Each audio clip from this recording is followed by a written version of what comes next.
having, like, look at her for 5, 4, 3, 2, 1. Switch to him. 5, 4, 3, 2. Randomize. Don't go in the same direction. 5, 4, 3. Nod your head. That looks like you're listening if you nod your head. Ha ha ha.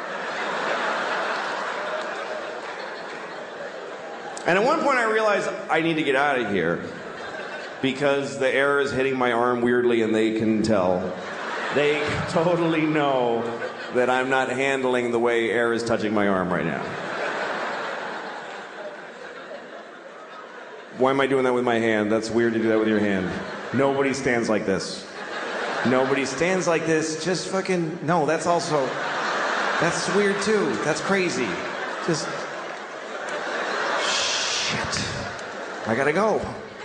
But I didn't know how to leave because I had this dilemma. We're all standing in a perfect circle facing each other. And I thought it's gonna be insane if I just turn my... I'm one person with my back now. Do I just back away like this and hope that they fill in?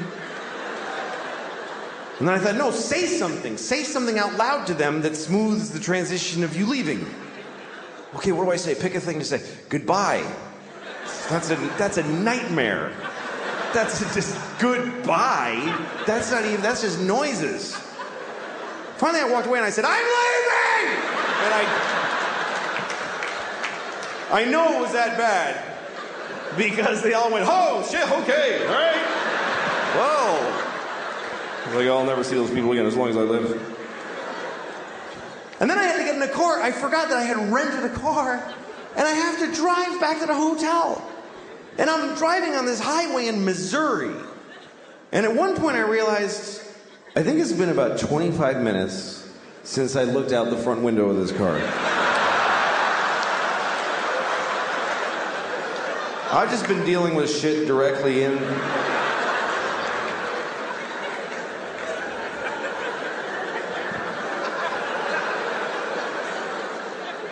Shit.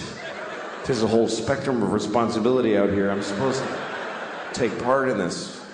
And then at one point, I remember I was at a drive-thru, and I was terrified because there's a lady sticking her head out a window, and she's mad. She's going, sir, sir. I just kept saying, I don't know, I don't know, I don't know. I had the window closed. I had no fucking idea. What part of the transaction am I... Did I pay yet? Have I ordered? Have I been sitting here for 40 minutes just eating at the window and I ate the paper and everything? Sir! And I just went, I don't want it! And I just fucking bolted.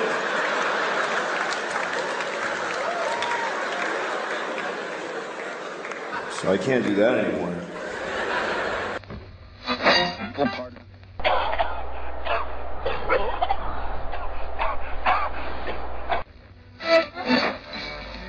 Continuing to play.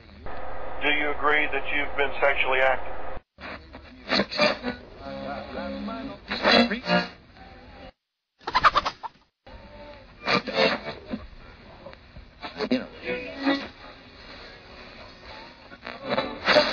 We like making other stations look mediocre, because we can. And that's when I said, well, if you didn't want me to stick it in, you shouldn't have went to sleep.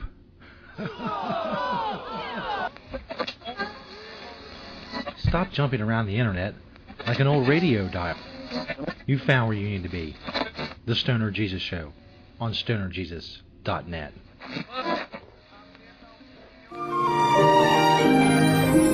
All right, here's a little tune inspired by one of the great legends of the Old West. Well, there once were two cowboys all alone out on the trail, and they discovered they could sleep with another male. Now they're having gay sex. Cowboy gay sex. Sodomy. Come on, everybody. Sodomy. Sodomy.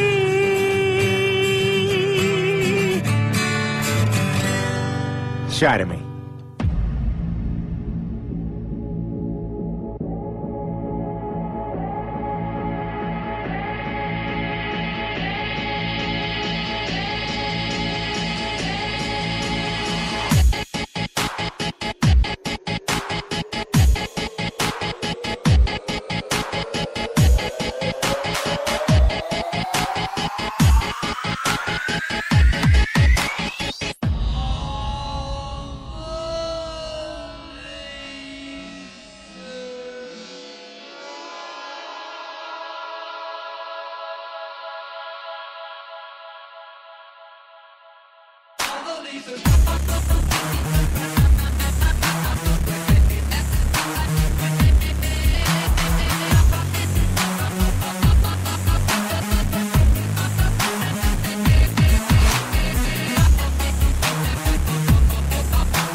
Stoner Jesus Show Live, podcast number 190, bitches.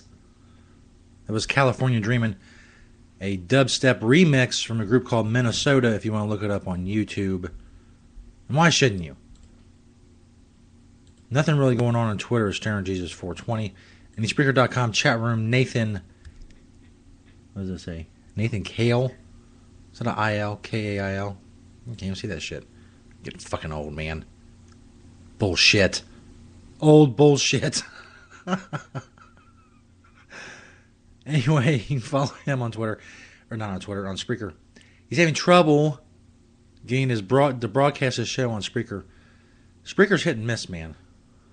You just never know. Early on Spreaker, we had a lot of problems. Things have been better lately. The other night, we went off the air. It really wasn't Spreaker's fault. It was a lack of electricity to the Stoner Jesus studios because a little rain drizzle came through. So, just fucking wiped out the power. It was a fucking third world country. And not the Midwest of the United States. Nathan Kale, he says that is right, Nathan Kale. So if you're listening on podcast, go to Spreaker.com, search him. Fucking, he said no one ever says my name right. You did. That's because I'm Jesus. Fucking A.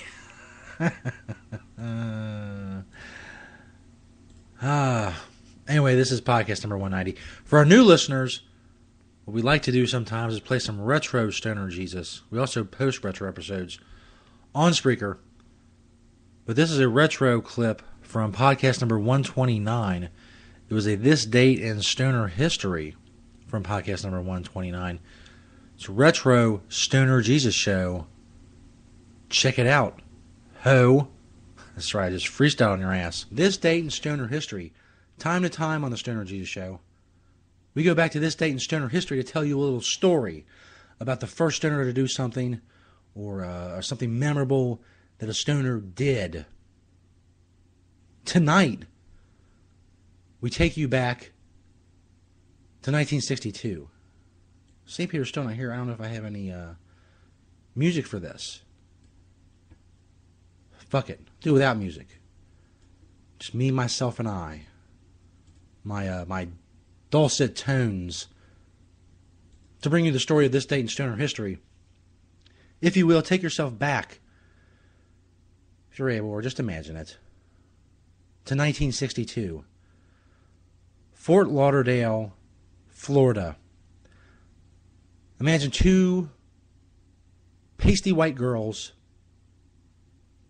Their names, if memory serves, are Jenny and Barbara. Jenny and Barbara come from wealthy, white families. They're going down to Fort Lauderdale for this new thing called spring break, man. Back then, the wealthiest people do it. Now, all the fucking people do it. But back then, it was the wealthy white girls, and they went to Fort Lauderdale. Got them a hotel room. They were off for the summer, for college, for spring break for college. I don't know what college they went to. Some white college. We'll say Yale. We'll go with Yale. So they're in Fort Lauderdale. They're getting fucked up. They're drinking at a local bar. Some people come up to them who they would later describe as foreigners.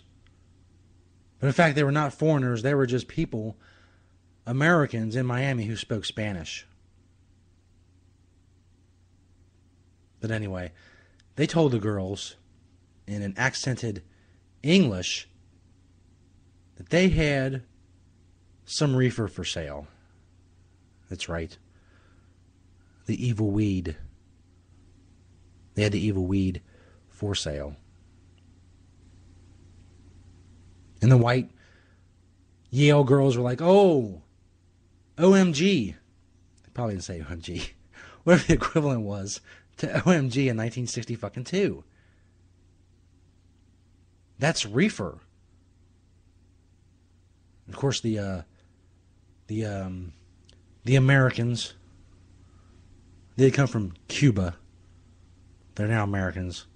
They spoke to the white girls. They convinced them that the reefer was a good thing. They sold them some reefer joints. The girls took their reefer joints back to the hotel room.